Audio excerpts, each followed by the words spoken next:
So, Lone Rider here, and I'm at a local intersection. I wanted to show you one of the most dangerous road designs ever, or I should say redesigned roads. This is a three-way intersection. The street up here is coming out of a residential neighborhood, so that's 25 miles an hour. This main road going across here is 35.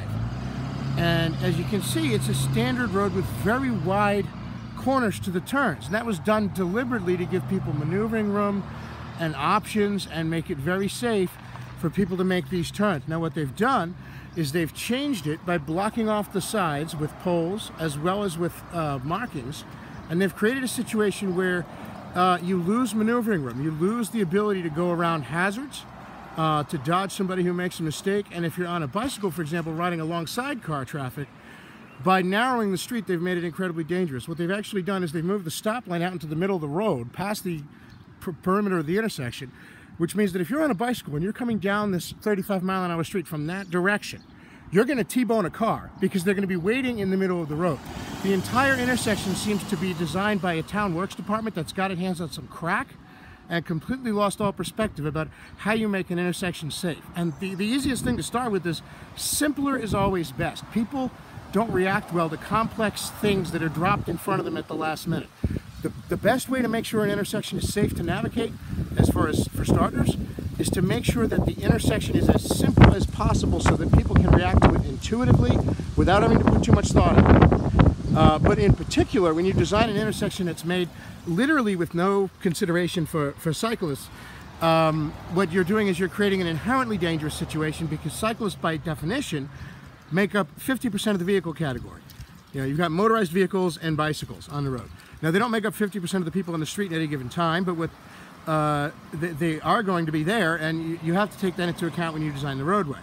A roadway that's designed or modified to ignore half the vehicle category by definition is one that is inherently unsafe, because those people are going to be there. How are they going to navigate a road that was designed to literally put obstacles in their line of travel? And if we look at the far side of the road, you'll see that in addition to all this Rube Goldberg crap in the middle of the street, they have a post right on the side of the road in the shoulder or the edge of the right lane position, which is exactly where you'd be riding your bike. And a lot of local intersections, even ones that don't have all this hoopla going on, have put orange poles or posts right where you're riding your bike. I actually had to knock over 3 of them this morning because they were in the way and the cars wouldn't let me go around.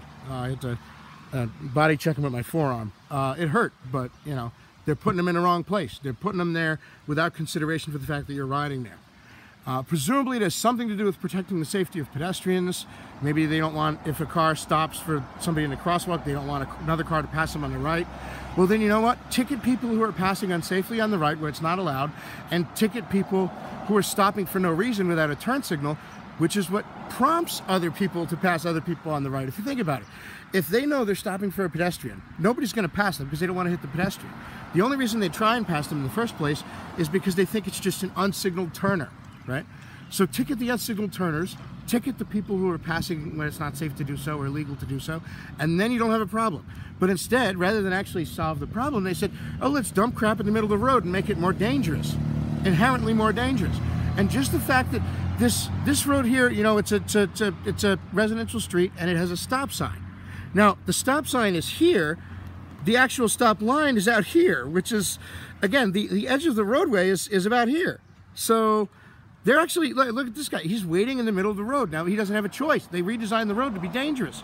But that's the whole point. If you're on a bicycle and you're coming down this main street here, it's a main street with a 35-mile-an-hour speed limit, so you're probably going to be going to the right-hand side of car traffic. Well, the right-hand side of car traffic is right where they've moved that stop line out to.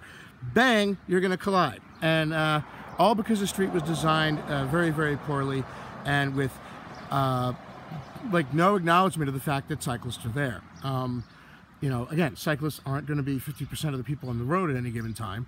There are far fewer cyclists than there are cars. But they are here and they do exist, and to just not take that into consideration is, you know, flagrantly stupid. And, you know, considering that these improvements were supposed to be to improve safety at this intersection, what they've done is make a road that was pretty safe, very unsafe, and a road that was easy to navigate, difficult and complex to navigate. And another thing, right, You might say, well, if you're on a bicycle and there isn't any car waiting here on this side street, you can still go through here, right? You don't have to wait in line behind the cars in the main lane or in front of the cars. Yes and no. If it's very dry like today, you could probably manage it. But if there's any moisture at all, they don't just have these poles here, which represent a physical hazard and barrier. They have the paint. And the paint they use is very slippery when it's moisture wet. I've crashed on it. Other cyclists have wiped out on it. Motorcyclists have slipped on it.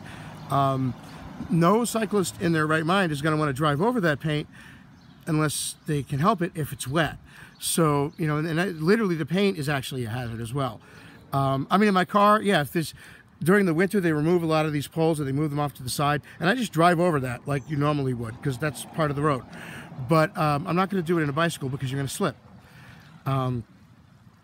So, you know, this is a road redesign that's incredibly dangerous, incredibly small-minded, incredibly foolish. And like I said, it literally looks like it was designed by a town public works department that broke into the police station's evidence locker and got its hands on some drugs. It looks like it was designed by somebody who was high on acid. Lone Rider out.